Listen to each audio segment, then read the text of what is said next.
cintura para baixo é do cirurgião, então vai sobrar para o clínico, né?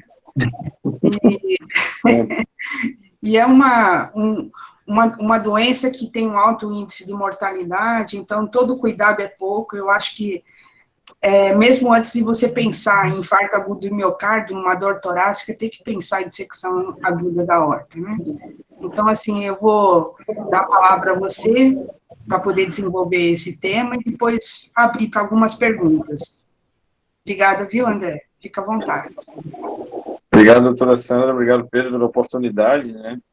Realmente, falar sobre dissecção é uma coisa muito importante para quem trabalha em qualquer pronto-socorro, né? A gente sabe que é uma doença que é relativamente rara, se você for comparar com todas as causas de dor torácica no pronto-socorro, mas é aquela que você não pode deixar passar batido, né? Então, vamos começar aqui.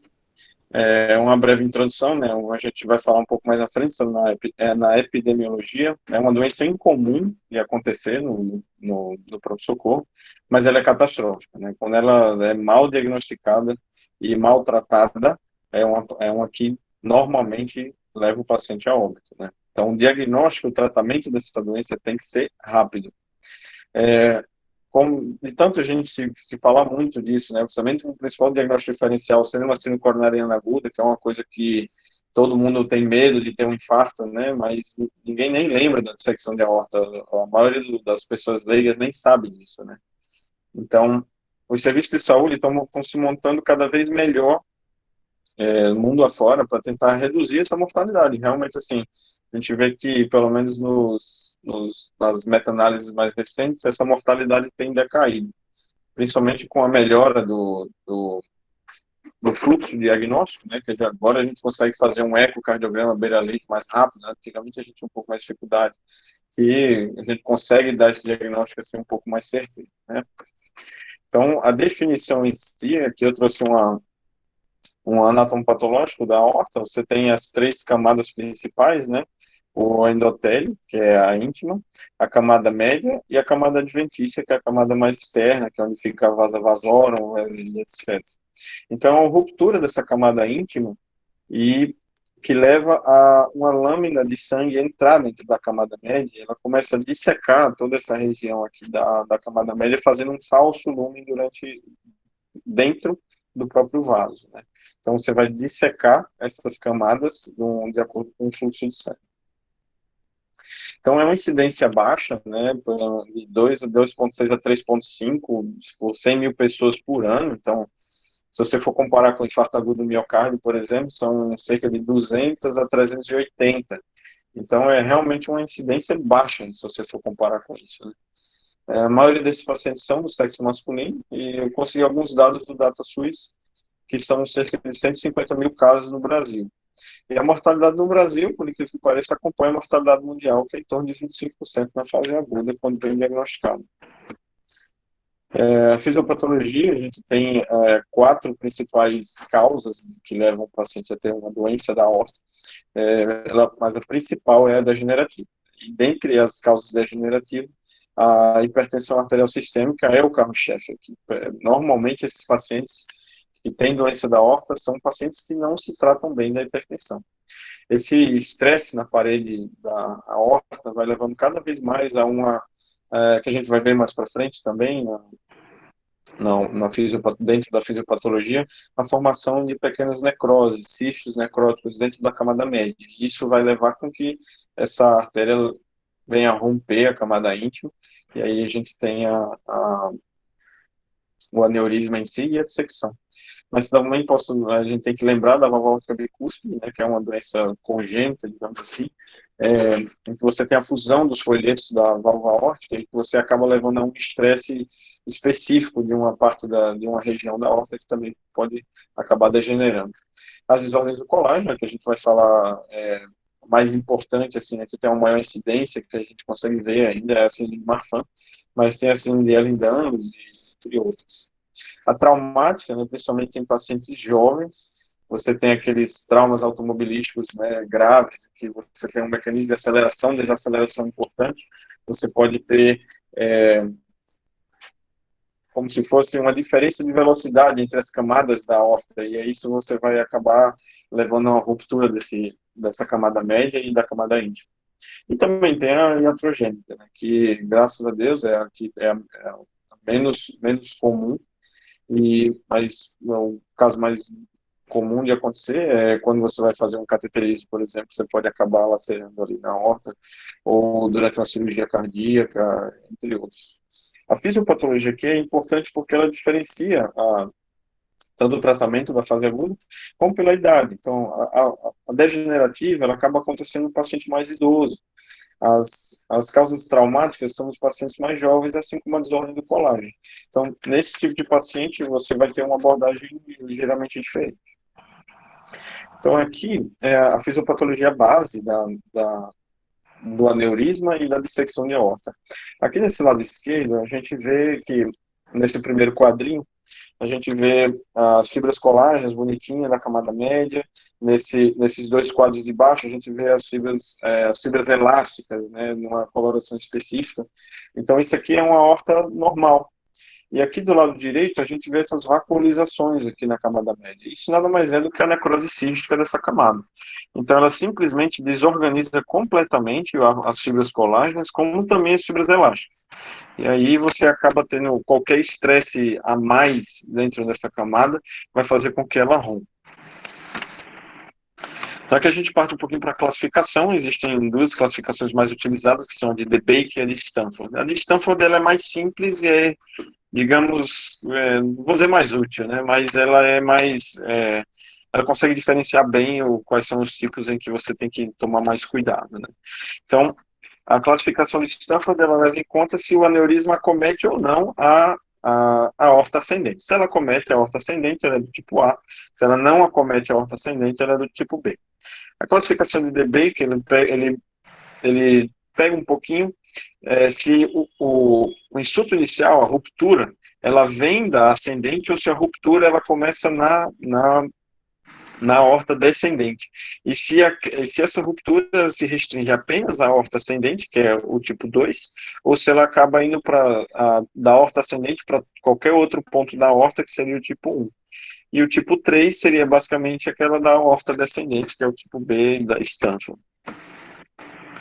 Então, o quadro clínico é uma dor torácica súbita, na maioria das vezes, irradiando para dorso, de forte intensidade e rasgando. Esse é o quadro clínico mais comum, mas quem já trabalhou em pronto-socorro e já viu uma dissecção de aorta sabe que o paciente não vai chegar falando isso para você, né? Além de tudo, você tem alguns pacientes que o diagnóstico é um pouquinho mais complicado, que são os pacientes idosos, os pacientes diabéticos, e nos que já tem um diagnóstico prévio de aneurisma. Então, um paciente que já tem um aneurisma de aorta torácica com 7 centímetros, ele pode apresentar uma dissecção sem muita dor, mas normalmente esse tipo de paciente acaba se apresentando como lesão de órgão-alvo. A gente vai ver um pouquinho mais à frente o que seriam essas lesões de órgão-alvo. Então, uma dor torácica súbita, com irradiação dentro do tórax, de forte intensidade, isso também é uma síndrome coronariana aguda, se você for parar para pensar. Então, assim, pelo quadro clínico, é extremamente difícil você conseguir separar apenas pela anamnese. Então, aqui eu trouxe um quadro da diretriz, diretriz europeia, que saiu em 2014, que é a última diretriz que a gente tem em relação a doenças da aorta, e ele separou as secções tipo A e tipo B, você vê que nenhum deles é 100%. Então, assim, o melhor que a gente chega é 85%, que é aquela dor de forma abrupta. Então, o paciente disse que estava ótimo, tranquilo, conversando com a família, e aí teve uma dor torácica súbita. Então, é realmente a dor abrupta, que ele estava bem e ele recebeu uma tijolada no peito, é uma dor que realmente acaba falando mais a favor de ser dissecção. Mas você vê, a gente vê regurgitação aórtica, tamponamento cardíaco, infarto agudo do miocárdio, o paciente pode chegar com infarto agudo do miocárdio, disfunção cardíaca, derrame pleural, acontece em 15%, síncope, também pode ser causado por dissecção de aorta, déficit neurológico, principalmente, a gente vê, tem alguns casos bem emblemáticos, né, que o paciente faz até síndrome de Horner, com associada à dor torácica também tem esse acometimento, você pode também acometer a corda espinhal, fazendo uma lesão e o paciente chega com uma paraplegia. Então, assim, realmente, essas lesões de órgão-alvo que a dissecção vai causando ao longo do tempo, ela assim, dá um espectro de acometimento e de quadro clínico muito grande. Então, você imagina que você vai pensar, o paciente chegou lá com uma dor torácica, você fez um raio-x, tem lá um derrame pleural. Você vai pensar que isso é uma dissecção, entendeu? Então, é um quadro clínico realmente um pouco difícil de a gente conseguir achar. E aí eu gosto desse quadro do JAMA, né, o Clinician's Corner, né, que é um quadro que ele pega vários casos difíceis, assim, como é que a gente consegue sair dessa sinuca de bico. E aí o Dr. Michael Klompas trouxe esse artigo para a gente. Será que esse paciente tem uma dissecção de aorta? Ele fez um compilado um compilado dos últimos 50 anos, se não me engano. Nos últimos 50 anos em que ele pegou o quadro clínico compatível com a dissecção de aorta, e o único que realmente ele conseguiu achar com 100% foi qualquer dor. Mas também qualquer dor pode ser qualquer coisa. Então, é uma sensibilidade alta, mas uma especificidade péssima, né? Então, o paciente normalmente com história de hipertensão, ele está mais associado. Um paciente que tem dor torácica, ele também está mais associado. Então, assim, mas mesmo assim você vê que é um quadro difícil de você conseguir dizer, isso aqui com certeza é uma dissecção de aorta. Aqui ele pegou os sintomas e a chance do paciente apresentando esse sintoma, ele realmente ter uma dor torácica por dissecção. Então, você vê que, por exemplo, dor torácica súbita, se o paciente não tem uma dor torácica súbita, ou seja, se ele é uma dor que vai pegando aos pouquinhos e vai piorando ao longo do tempo, você diminui a chance desse paciente ter em 70%, né? Então, mesmo assim, não é zero, né? O paciente que fala que a dor é rasgando, ele aumenta em 10 vezes a chance de você realmente aquilo ser. O paciente que não tem uma dor rasgando, você vê que não é tanto.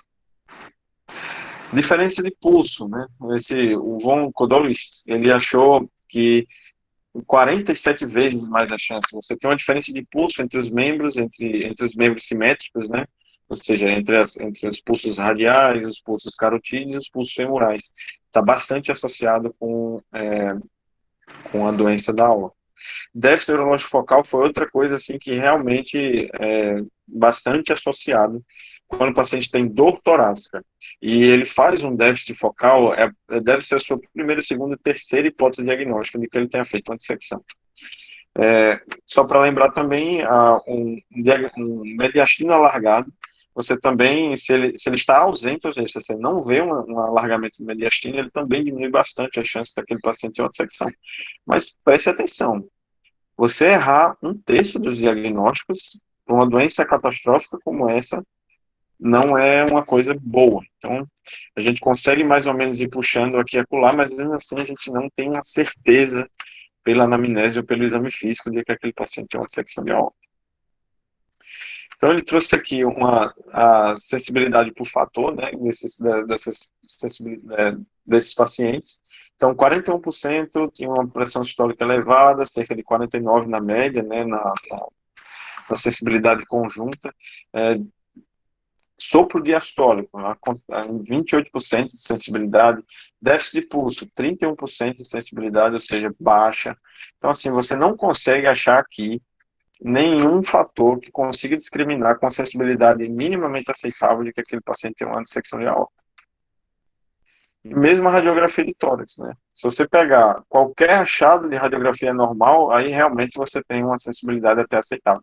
Mas alargamento de mediastino, por exemplo, tem uma sensibilidade de 64%. Então, você não consegue fazer o rule out, né? Aquele paciente que você, não, radiografia normal, casa, não é dissecção. Não é bem assim. Então,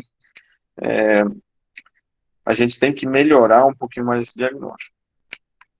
A conclusão que ele chegou é que, desse estudo especificamente, que ele estava falando, é que a dor torácica e o raio-x normal foram as duas coisas que mais conseguiam diminuir a chance de você ter eles ausentes de você ter a dissecção, e a diminuição de pulsos de déficit neurológico focal foram os que mais aumentaram a chance de você ter a dissecção. Então, essas anormalidades você consegue achar, às vezes, o paciente que tem a dissecção, mas você não consegue descartar que ele estando normal, aquele paciente não tem. Então, você tem uma dificuldade em achar aquele paciente que você consegue mandar para casa com tranquilidade e dizer assim, não, esse paciente não tem uma dissecção de aorta. Então, a mensagem desse estudo é basicamente esses dois próximos, isso que eu vou falar agora. Esse estudo saiu no American Heart Journal, que ele pegou um compilado das últimas 6 décadas de anatomopatológico de pacientes que se apresentaram no pronto-socorro e morreram sem diagnóstico. Então, ele pegou 336 casos de dissecção de aorta. Então, nesse estudo, desses 336 pacientes de dissecção de aorta das últimas 6 décadas, 63% desses pacientes morreram sem diagnóstico. Eles estavam em acompanhamento médico. Então, assim, isso não é no Brasil, não é nos Estados Unidos, é no mundo inteiro. O pessoal tem dificuldade de conseguir achar o paciente que tem a dissecção de aorta. Então, você imagina, 63% dos pacientes vão a óbito, mesmo sob cuidado médico, sem o diagnóstico. Esse próximo estudo é um estudo feito em 2007 também, isso aqui foi no American Journal of Cardiology, que a frequência do tratamento inapropriado e do diagnóstico mal feito de uma dissecção de aorta. Então, o erro diagnóstico desse trabalho foi de 39%. E que esse erro diagnóstico levou o paciente a ser prescrito AS, 100% dos pacientes, 4% deles receberam clopidogrel, 85% dos pacientes receberam heparina e 12% dos pacientes receberam fibrinolíticos. Então, no final, ele mostrou que os pacientes que tinham um erro do diagnóstico, eles tinham uma chance de sangramento maior, quase 3 vezes maior, uma mortalidade mais que o dobro, e praticamente 3 vezes mais pacientes faziam instabilidade hemodinâmica também. Esse desfecho foi um desfecho combinado com um P significativo. Então, assim, é um erro diagnóstico que leva à piora clínica do seu paciente, certo? Então, o que a gente não quer que aconteça? É isso, é você achar uma dissecção de aorta no anátomo patológico do seu paciente, né? Eu achei essa figura até interessante, mostrando o lumen falso e o lumen verdadeiro, né, da dissecção de aorta. Mas no anátomo patológico isso de pouco adianta para você.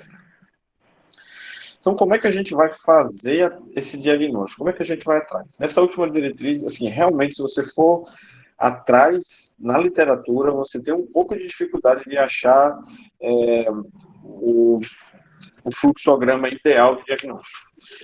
A diretriz do ESC, que é a diretriz mais recente que a gente tem em relação à dissecção de aorta, usa o Aortic Dissection Detection Risk Score, que é o ADDRS. Então, ele usa essas 3 colunas, ou seja, condições predisponentes, por exemplo, o paciente tem história de Marfan, história familiar de doença aórtica, doença da válvula aórtica, história de cirurgia aórtica prévia ou aneurisma prévio, qualquer um deles é um ponto. Então, doutor, eu tenho Marfan e já tive doença da aorta, é um ponto. Então, cada coluna tem no máximo um ponto. Então, você vai chegar no máximo a ter 3 pontos por esse critério, certo? Então, ele pega condições predisponentes, as características da dor, sendo a dor súbita, forte intensidade e rasgando, são as principais, e os achados do exame físico, né, que é a ausência a presença de assimetria de pulso, então a ausência de algum pulso, a diferença da pressão arterial nos membros superiores, também é um achado, déficit neurológico associado à dor, insuficiência aórtica associada à dor, e hipotensão e choque também. São os achados do exame físico que a gente também valoriza para esse fluxograma. Insuficiência aórtica até um caso interessante, que foi um caso que aconteceu na Santa Casa, em 2018, que eu vou comentar um pouco mais para frente. Então, vai de 0 a 3 pontos, certo?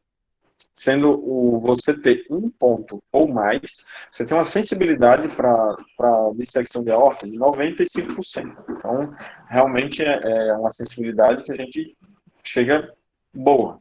Mas é uma especificidade muito baixa. Então, se pegar qualquer paciente que tiver uma dor torácica súbita, ele já tem um ponto. Então, ou então, um paciente que tem uma doença valvar aórtica, ele já vai ter um ponto também. Então, assim, é uma sensibilidade alta, que é isso que você quer, né, para fazer o diagnóstico, mas é uma especificidade baixa. Então, de 0 a 1 ponto, ele coloca como baixa probabilidade. Quando o paciente tem 2 ou 3 pontos, ele coloca como alta probabilidade. E aí a gente vai ver mais para frente, com o fluxograma do ESC, que aquele paciente que tem 0 ou 1 ponto, você acrescentar o dedímero, ele aumentou a sensibilidade de você conseguir achar esse paciente com dissecção para 98,8%. Né? O diagnóstico em si, a gente vai fazer pelo ecocardiograma transtorácico, difícil, mas pode acontecer. O ecocardiograma transesofágico, a gente vai ver um pouquinho mais para frente, que ele também é de excelente sensibilidade, especificidade e acurácia. A angiotomografia de aorta e ramos, que é basicamente o que a gente vai falar mais, que não é o padrão ouro, mas que tem uma acurácia excelente para esse tipo de dissecção. A angiorressonância, que em alguns casos muito capciosos a gente vai poder usar. E a ortografia, que muitas vezes a gente acaba fazendo quando o paciente vai para o cateterismo, que ele fez um infarto com supra, por exemplo, na parede inferior, que é bastante comum o paciente fazer dissecção, que é a aorta ascendente. E você faz a ortografia que mostra o flap intimal. Então, a ortografia também é útil nesses casos, né? Então, aqui eu trouxe alguns exemplos, né? Então, você vê aqui na angiotomografia de aorta, a aorta ascendente acometida com flap intimal, em que você tem a luz falsa e a luz verdadeira, que é essa pequenininha aqui, e a mesma coisa aqui, a luz falsa e a luz verdadeira. Então, a angiotomografia é muito boa para você ver esse tipo de dissecção, só que ela é ruim por outros aspectos. Porque, por exemplo, o acometimento do aparato valvar aórtico é de suma importância para a programação cirúrgica, e você não vai ter essa avaliação feita pela tomografia. Então, nesse aspecto, o ecocardiograma transesofágico ele tem uma certa superioridade. Você tanto consegue achar o diagnóstico, como você consegue fazer essa avaliação funcional do coração. Né? Então, um paciente que tem uma disfunção da válvula aórtica, disfunção aguda, né? Como é que está o aparato valvar, se tem calcificação, se não tem, você consegue fazer essa avaliação bem feita pelo eco transesofágico. Mas aí o problema do eco transesofágico, você muitas vezes é um paciente que está instável, e aí você tem que sedar, você tem que ter disponível, que já é difícil, até alguém que faça também é difícil. Você ainda vai sedar o paciente, você vai dificultar a avaliação clínica desse paciente depois, então o paciente vai ficar um pouquinho mais rebaixado, você fica na dúvida se ele está com déficit focal agudo ou não, se ele dissecou a carótida, alguma coisa assim, você vai ficar na dúvida se o paciente está comatoso porque é uma lesão de órgão-alvo novo, ou se realmente só aquela sedação que você fez durante o ecto nasofágico. E aqui mais um exemplo, né, da dissecção, e aqui mostrando a luz verdadeira e a luz falsa, e aqui a gente vê na luz falsa a presença de trombo, que é uma coisa a gente julga relativamente boa, né? Normalmente está associado a uma diminuição do fluxo pelo falso lumen, que também vai levar a trombose. Então, você tem as diferentes vantagens e desvantagens de cada um desses. Isso também é um quadro que eu trago do ESC. Então, o ecocardiograma transtorácico, é fácil de você usar, mas você não consegue. Quando você acha o diagnóstico, maravilha, mas quando você não consegue achar o diagnóstico, é ruim. Então, nem sempre a gente consegue ter assim, vou fazer um eco transtorácico aqui, não tem nada, então excluir dissecção de aorta. Infelizmente, não. A gente consegue usar beira-leite, você consegue fazer exame seriado, então assim, cada um tem a sua coisa boa e a sua coisa ruim. A tomografia, na maioria das vezes, é o que acaba conseguindo juntar o máximo possível de tanto de acurácia, quanto de diagnóstico, quanto de conseguir fazer exame seriado, quanto de conseguir ver como é que está até a extensão de que você consegue ver a dissecção de aorta, porque, por exemplo, o eco transesofágico você tem uma limitação, até a aorta descendente ali. Depois você não sabe se aquela dissecção continua para ilíacas, por exemplo, você não vai conseguir ver no eco transesofágico. Então, esse aqui é o fluxograma da ESC de dor torácica aguda, no modo geral. Então, você tem um paciente com a história clínica, o exame físico, um eletrocardiograma. Se ele tiver um infarto com supra, você vai seguir o guideline de infarto com supra. E aí, se você pensa na probabilidade do paciente por sexo, dissecção, você tem que primeiro ver se o paciente está estável ou instável. Se o paciente está instável, você pode fazer o eco transtorácico ou o eco transesofágico. A depender, você também poderá fazer a tomografia. Então, se você confirma ou exclui e altera o seu diagnóstico. A tomografia a gente fala muito porque em alguns serviços a gente consegue fazer o triple rollout, né?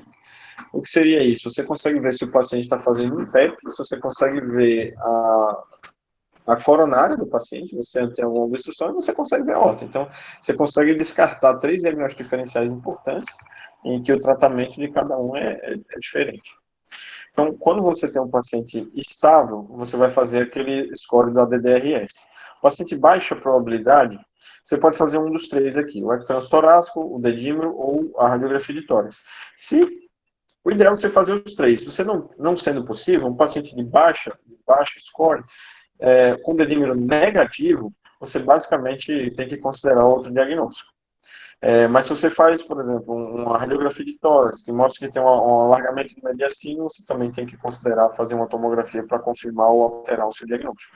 Nos pacientes que têm alta probabilidade, você faz o eco transtorácico, se você já conseguir definir com o eco transtorácico na beira do leito, que é uma dissecção de aorta, beleza, faz o eco transofágico e chama a equipe pré-operatória. Já se você não consegue definir se aquele paciente realmente tem uma doença, aí você vai ter que partir realmente para a tomografia ou para o eco transofágico, a depender do que você tem disponível e da velocidade com que você vai conseguir fazer isso aí. Então, a partir desse fluxograma, você consegue confirmar ou excluir se o paciente tem uma dissecção de aorta aguda. E aí a gente vai partir um pouco mais a fundo para o tratamento, né? O tratamento você tem o tipo específico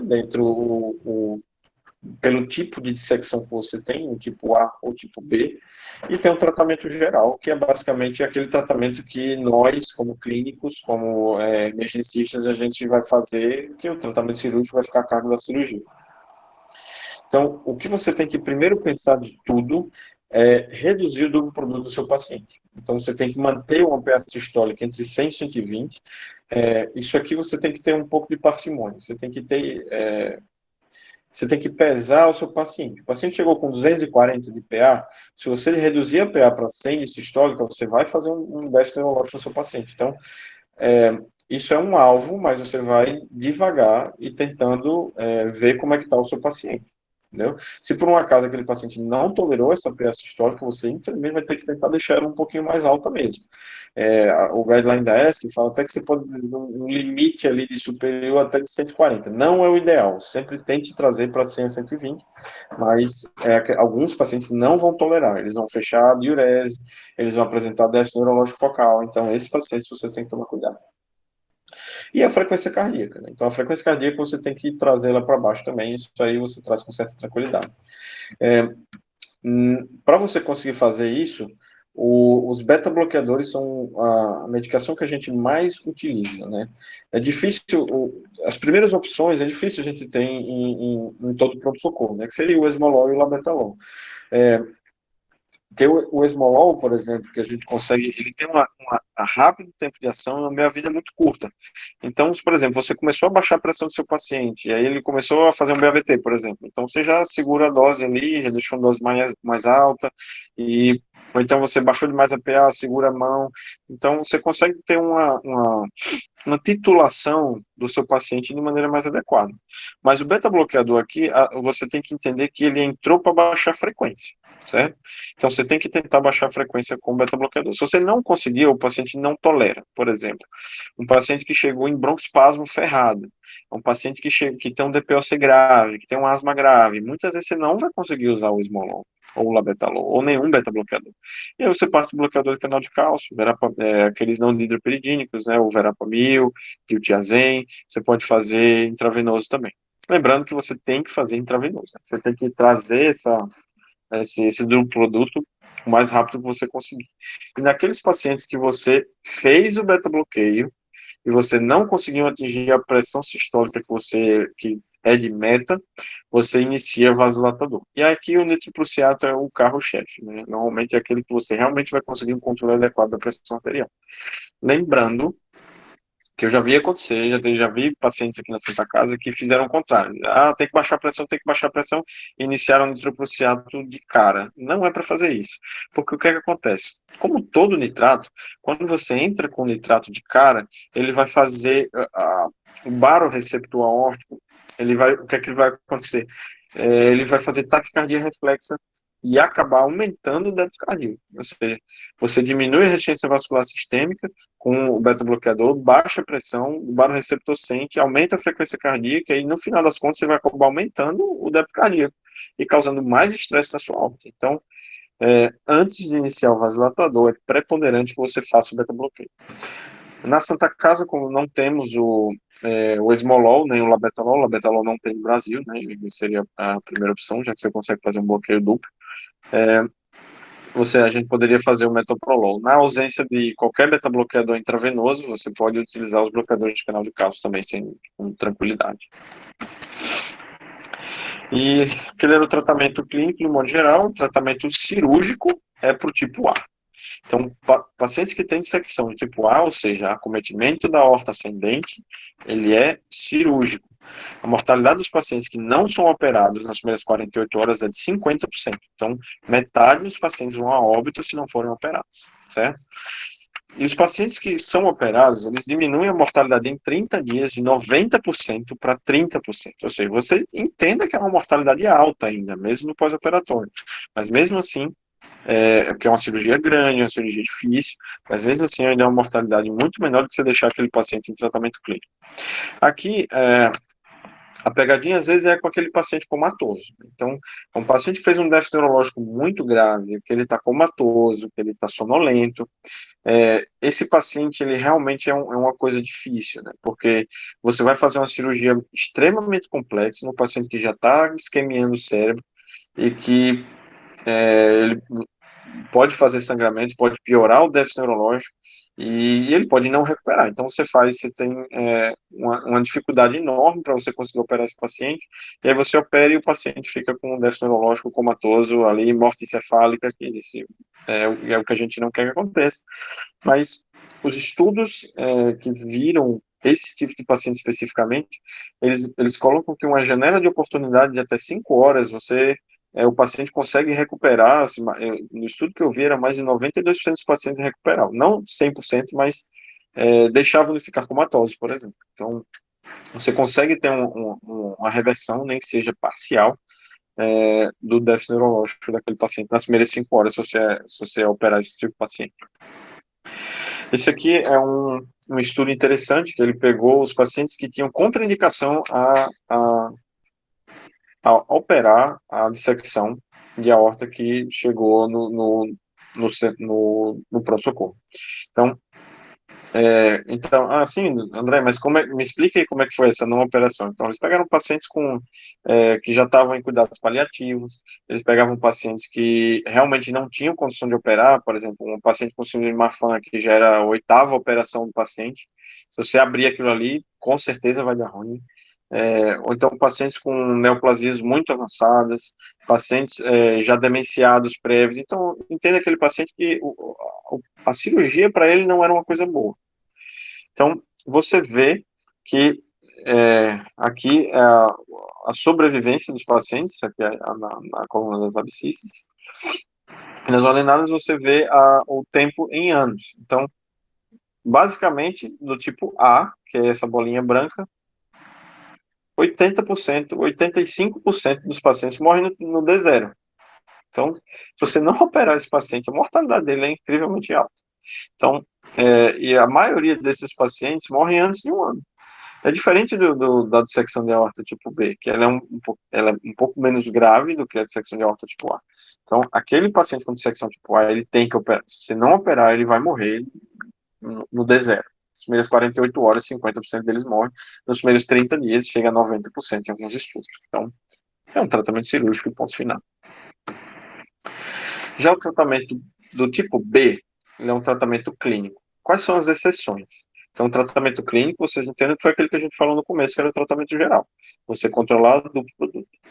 As exceções aqui vão ser aqueles pacientes que fazem dor e hipertensão refratária, então aquele paciente que você não consegue controlar o produto do paciente, você sabe que se você mandar esse paciente para casa sem o produto controlado, ele vai romper a aorta. Então, hipertensão e dor refratárias, você tem que tratar. A rápida expansão da aorta, quando você faz exames seriados. Hemorragia e ruptura contida, também está mostrando que aquilo ali vai evoluir mal.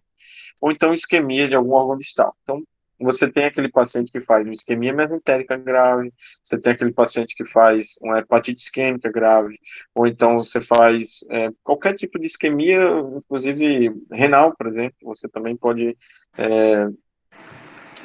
tem que acabar tratando esse paciente, porque aquilo ali não vai melhorar enquanto você não resolver a dissecção. A gente chegou nesse ponto que o tratamento do tipo B ele é um tratamento clínico, porque alguns estudos mostraram, eu não trouxe aqui, infelizmente, mas alguns estudos mostraram que o risco desse paciente indo para a cirurgia é tão grande quanto o paciente ficar em tratamento clínico. Então, que é uma cirurgia que também tem sua série de complicações. Então, o tratamento clínico otimizado desses pacientes também foi basicamente a mesma coisa do tratamento clínico. Acabei trazendo, perdão. Esse paper fez alguns pacientes que eles pegaram alguns pacientes, randomizaram, e naqueles pacientes com aquela aorta não complicada, que seria um tratamento endovascular, super tranquilo, que o risco cirúrgico era baixo, eles optaram por fazer o tratamento percutâneo. E aí, no final das contas, mostrou que não teve diferença em até 2 anos entre o tratamento clínico otimizado, que é esse OMT, e a terapia de revascularização por cateter.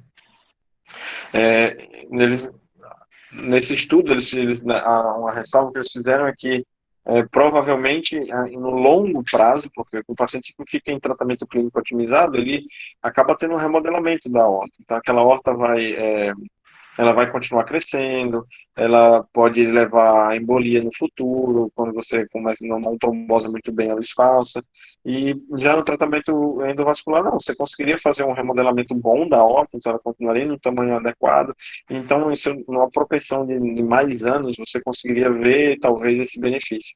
Só que esse mesmo estudo continuou seguindo os pacientes por até 5 anos, e mesmo assim, depois de 5 anos, você realmente mostrou que do ponto de vista do remodelamento da aorta em si, você não teve diferença.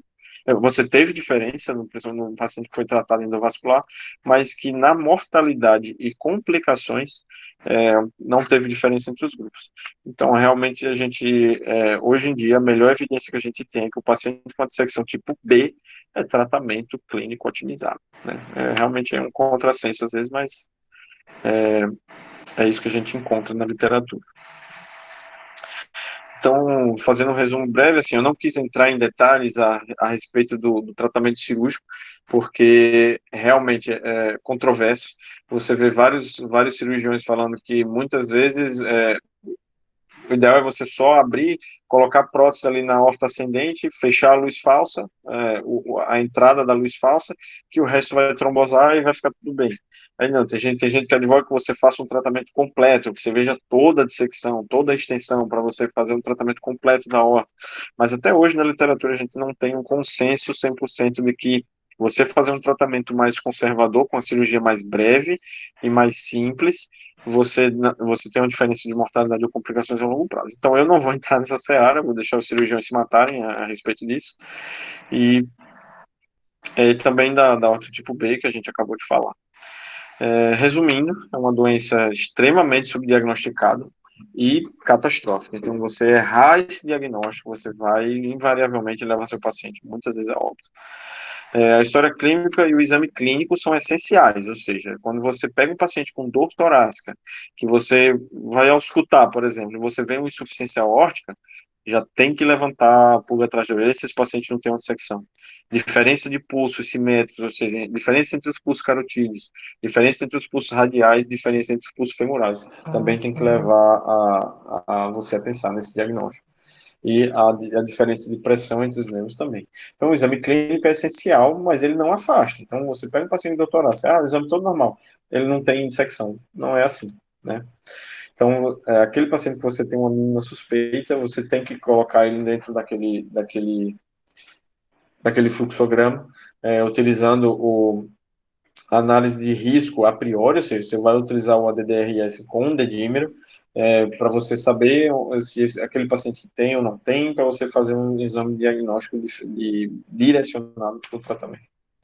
E aí o tratamento, principalmente o que a gente mais frisou aqui, é o tratamento geral, que é o tratamento do duplo produto, com beta-bloqueador, bloqueador de canal de cálcio, e em última análise, você não consegue controlar a pressão do seu paciente, lhe expulsar. E o tratamento específico, que vai depender da classificação. Então, lembrem, tipo A, aorta ascendente, é tratamento cirúrgico. Tipo B, é tratamento clínico. Se a gente não teve diferença entre o tratamento clínico e o tratamento cirúrgico nesses pacientes a longo prazo. Então, isso é o que você tem que fixar dessa aula de hoje. E muito obrigado, era basicamente isso que eu tinha a dizer. Eu trouxe aqui duas citações, né, do J.B. Morgagni, que foi o médico que primeiro descreveu a angina pectoris, de modo, né, científico, e Serino Osler, que foi o pai da medicina moderna, né, que é o criador da residência médica. Então, em 1761, Morgagni falou que um homem acometido por uma dor no braço direito, que logo depois foi para o braço esquerdo. Depois de um certo tempo, apareceu um tumor na região superior do externo. Então, nesse momento, ele foi ordenado a pensar seriamente e piamente que ele estava partindo dessa vida mortal, né? E que isso era basicamente certo e inevitável. E o Sir William Osler falou que não existe doença que seja mais favorável a você ser uma pessoa humilde como clínico, né? Do que o aneurisma de aorta, que realmente é uma que você, muitas vezes, se você não fizer, você passa a batida no diagnóstico, você falha no tratamento, então você tem que ver muitas vezes esse paciente com humildade.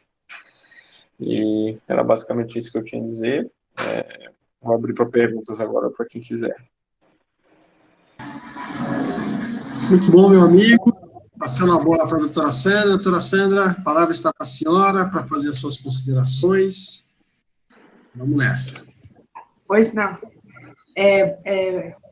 Parabéns, André, pela apresentação. Acho que ficou bem claro que é difícil fazer o diagnóstico de dissecção aguda de aorta baseado só nos achados clínicos. É importante que a gente tenha exame de imagem para poder consolidar esse diagnóstico. Mas, assim, o importante também que você falou é a parte clínica, né, do tratamento, da dissecção, no primeiro momento, né. Então, assim, nem sempre o cirurgião cardíaco está disponível ali para avaliar e indicar já a cirurgia. Então, assim, ele tem uma participação importantíssima nesse momento, como você aventou, hipótese diagnóstica, e de repente tem a confirmação. E assim, nunca usar o nitrocruciato de sódio sem beta-bloquear antes é fundamental. As duas podem vir até juntas, né? Exato.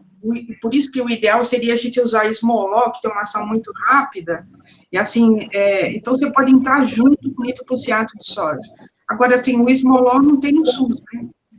Então, assim, é uma medicação que o SUS não oferece, né?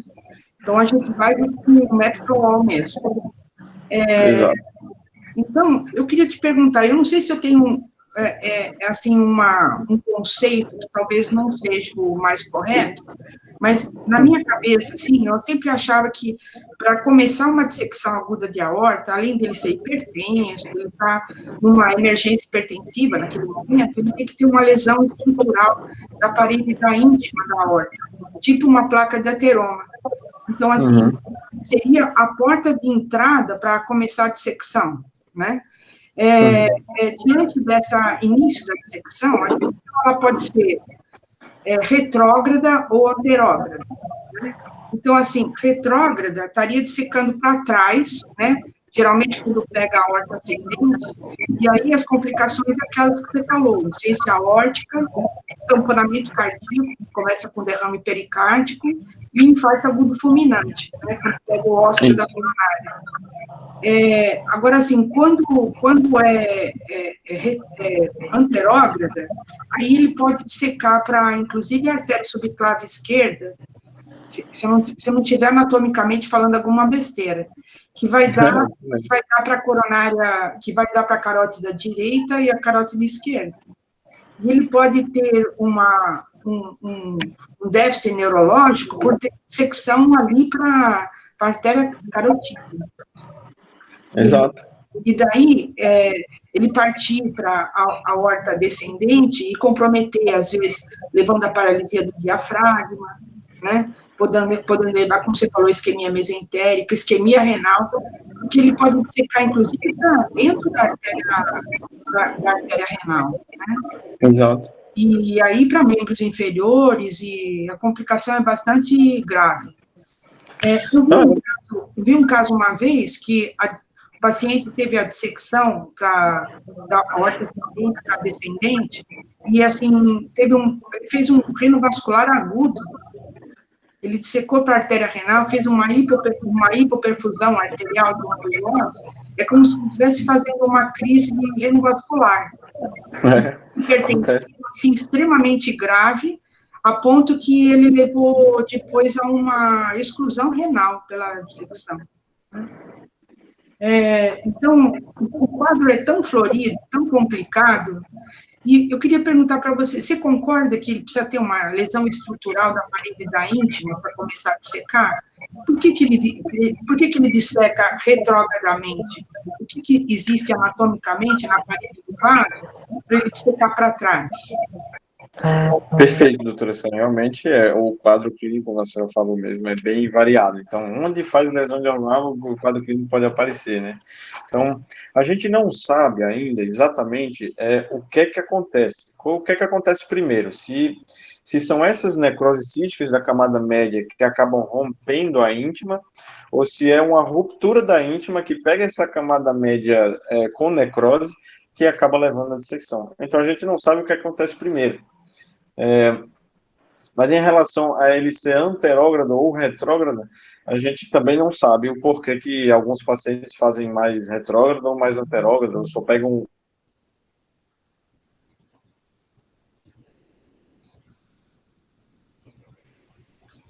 André, o seu som desapareceu. Desapareceu o som. Realmente da alta em que você tem um estresse maior do fator de risco, né? Seja tabagismo, seja hipertensão, seja o que for. Então, não sei se eu respondi a sua pergunta, doutora, mas a gente não sabe se é uma ruptura da íntima ou se é uma ruptura ou se é a média que levou à ruptura da íntima, que aí leva à dissecção. Certo. E agora, quando você fala assim, que em 5 horas, se for tratado cirurgicamente um aneurisma, que está pegando, vamos supor, crosta da aorta ali, o que leva a déficit neurológico, você está pensando em dissecção para carótida ou só isquemia? Então, porque nem sempre a gente consegue ter essa certeza, né, doutora? Porque muitas vezes esses pacientes fazem pequenos trombos da luz falsa, né? Então, esses trombos, eles podem migrar e causar isquemia, entendeu? Mas a principal para déficit neurológico agudo é a diminuição do fluxo, né? Então, realmente, se você, aqui naquelas primeiras 5 horas, se você até bate bem com a AVC ali, né? Naquelas primeiras 4 horas e meia ali, que você consegue fazer uma intervenção mais rápida, uma trombólise, aquele paciente consegue reverter um pouco mais o déficit. Então, acho que é pensando mais ou menos nisso, realmente. Você tem uma isquemia porque a dissecção, ela atrapalha o fluxo sanguíneo da artéria, né? Então, quando você leva uma diminuição abrupta, principalmente se for das 2 carótidas, por exemplo, aí você tem uma diminuição de fluxo cerebral importante, que o paciente não consegue compensar ali naquele primeiro momento. Então, os trabalhos mostram que essa janela de oportunidade de 5 horas, você operar o paciente e resolver a isquemia causada pela dissecção, demonstrou um desfecho favorável do ponto de vista neurológico. E só a última só uma chamada, assim, se o paciente chegar em tamponamento cardíaco após uma dor que possa sugerir uma dissecção aguda de aorta e está tamponado, você indica a punção pericárdica ou não? Ah, com certeza, doutora, porque você tem que ver aquilo que vai matar o seu dente primeiro, né? Se por um acaso o paciente fez um tamponamento cardíaco e aquele volume aumentou, o paciente começou a fazer instabilidade pelo tamponamento, é a primeira coisa que você tem que fazer. Até porque se você não intervém, assim, o ideal é você não mexer, né? Porque aquele tamponamento, se ele está quieto, é melhor que você não mexa. Então, se o paciente não está muito instável, você tentar levar ele para a cirurgia e resolver tudo de uma vez. Porque muitas vezes, quando você, só pela presença do derrame pericárdico, você fica naquela ansiedade de querer mexer, e aí ele tinha um trombinho que estava deixando tudo tranquilo lá, e aí você foi lá, pum, funcionou, e aí tragédia, entendeu? Então, a recomendação realmente é que você só funcione naquele paciente que está instável a ponto de você, assim, não conseguir transportar esse paciente para levar para o centro cirúrgico, entendeu? Porque se a ideia for conseguir levar, leve, e aí se resolve no centro cirúrgico. Senão, realmente, você vai ter que, infelizmente, abordar esse paciente antes de levar. Perfeito. Obrigada. Obrigado a você, doutor. Está aberto aí para perguntas. Quem quiser fazer alguma pergunta, alguma consideração, está aberto.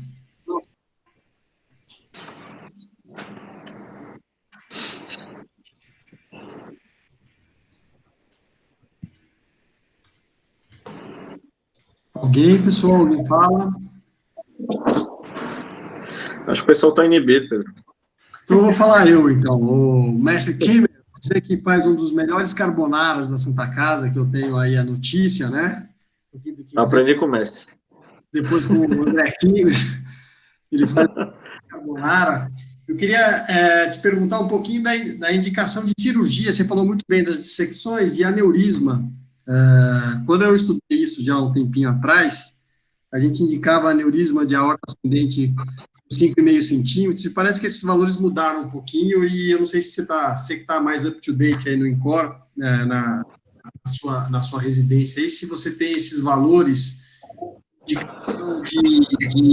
cirurgia de aneurisma a partir do diâmetro. Lógico que tem as variações, se o cara ele tem Marfan, você indica mais precoce e tudo mais, mas os valores genéricos para a gente guardar aí de cabeça para o dia a dia nosso. Mas é bem isso mesmo. Realmente ele varia de acordo com se o paciente é Marfan, se é crônico, do que é, mas normalmente são 6 centímetros de aorta ascendente do aneurisma. Se o paciente tem Marfan, se não me engano, são 5,5 centímetros, e naqueles pacientes com a válvula aórtica, com válvula aórtica bicúspide, são 5,5 centímetros, e nos pacientes com o Marfan, é que você realmente, a partir de 5, você já tem que ficar de olho para esse paciente talvez ser abordado. Mas realmente, assim, faz um pouco de tempo que eu ouvi isso também, mas não pode ser que eu esteja enganado, então não tenho certeza absoluta. Perfeito, vamos dar uma checada aí. Pessoal, quem mais pergunta? Alô?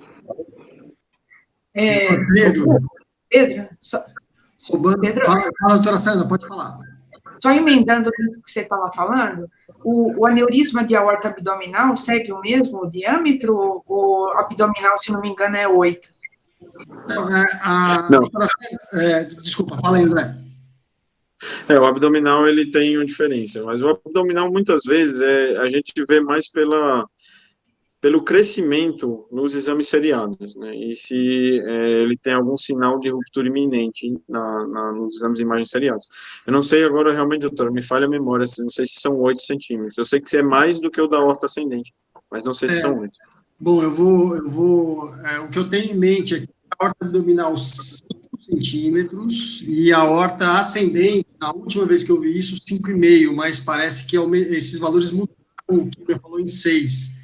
Mas a gente vai dar uma checada nisso com calma e temos na próxima reunião. Essa para a gente ter a informação certinha, aí a gente dá uma checada na próxima.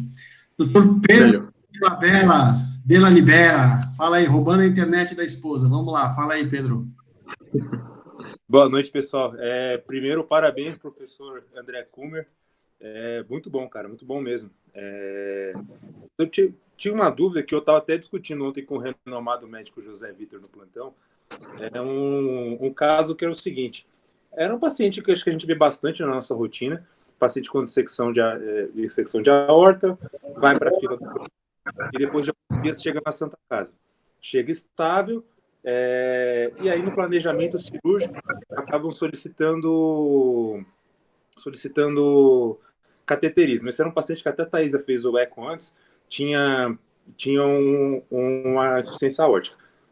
Tem papel para fazer um tipo de exame pré-operatório nesses pacientes? O que a gente tem de evidência de solicitar cateterismo para planejar a cirurgia ou planejar a coronária? É seguro fazer cateterismo nesses pacientes? Você vai passar, não sei, eu que não manjo nada disso, mas você passar um fio numa coisa que está dissecada, tem alguma coisa disso, Andrezão? Assim, se você tem que pensar em que âmbito você está no seu paciente, né? Se é um paciente que você está planejando uma cirurgia eletiva, o ideal é que você não faça uma intervenção invasiva, né? Então, por exemplo, paciente que você pode fazer uma angiotomografia de coronária, por exemplo, que você consegue fazer a avaliação coronariana desse paciente sem grandes problemas. E se no caso for uma cirurgia de urgência, é uma cirurgia de altíssimo risco. Então, independente da coronária do paciente, é uma cirurgia de grande risco. Mas você também tem que lembrar que é um paciente que se você já vai abrir o peito desse paciente, é interessante que você faça uma avaliação coronariana. Se você não tem angiotomografia a seu favor, você pode indicar o CAT, sim. Ele aumenta a chance de você fazer alguma iatrogenia no caminho, mas eu não acho que é proibitivo. Mas você tem que ter uma certeza de que o paciente talvez vai ter alguma lesão ali. Talvez fazer um teste provocativo seria mais interessante do que você fazer um cateterismo de cara. Não, então, não, em si, não é obrigatório você fazer uma avaliação com cateterismo em todo paciente. Beleza, obrigado. Valeu. Vou complementar aí. Fala aí, Thaisa, manda ver. Primeiro, boa noite aí, André. Como sempre, mandando super bem, nosso professor. Só para complementar aí a questão que o Pedro perguntou, em geral é isso que o André falou mesmo, a angiotomografia de coronárias seria o ideal. Agora, lembrando que a dissecção aórtica ela é uma emergência, né? Então, uma dissecção aguda de aorta, no caso de Stanford é uma emergência.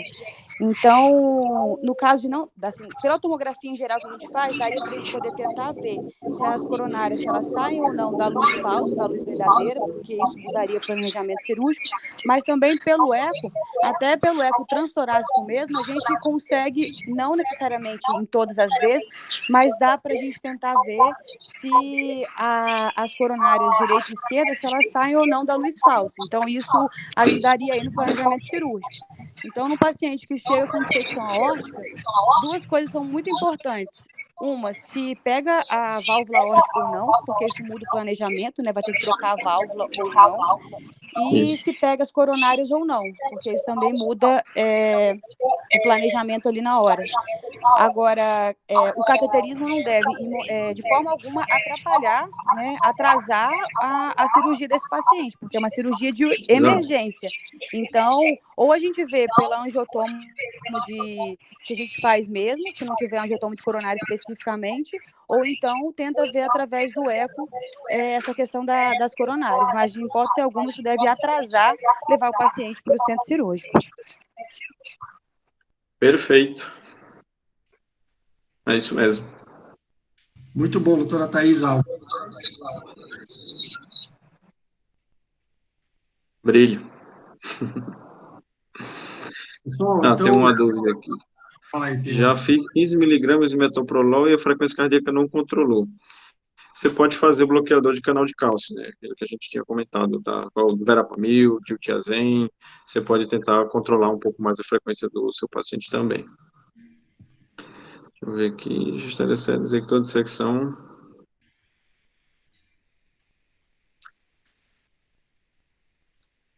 Se ela é iatrogênica ou não, se pega a horta ascendente, você considera um Stanford A e teria indicação cirúrgica a rigor. Então, sim. Mais um.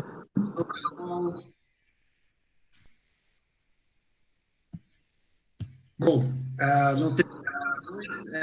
Queria lembrar que semana que vem a gente tem a próxima reunião, né? As reuniões ficaram aí coladas uma semana após a outra, porque a aula do André acabou saindo do ar. Semana que vem a gente tem um novo encontro. Essa aula está sendo gravada e a gente vai fazer outro link para o nosso canal de emergência, para quem perdeu alguma parte ou para quem não conseguiu assistir. Depois vocês vão ter a oportunidade de vê-la na linha.